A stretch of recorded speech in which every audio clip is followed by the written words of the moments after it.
wabarakatuh. Ini video kali kedua nak tengokkan hewan yang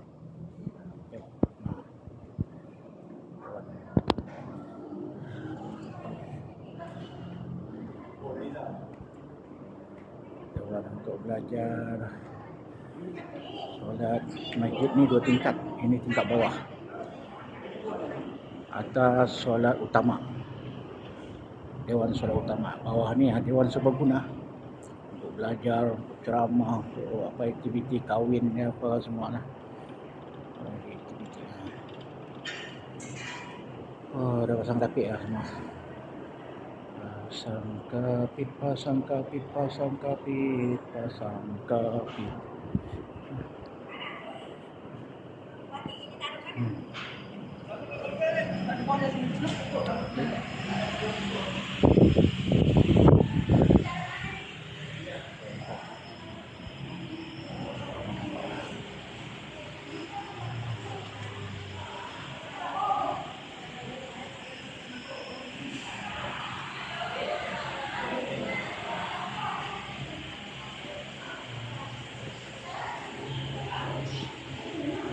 Organisasi Masjid Abu Hurairah.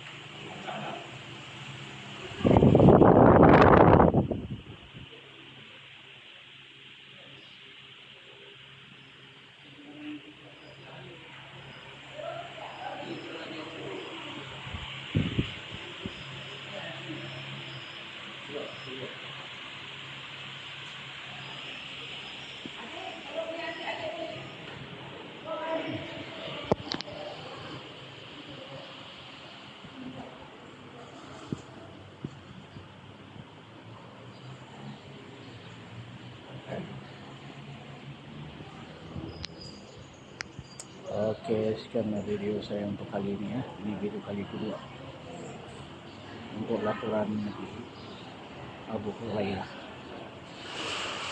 Assalamualaikum.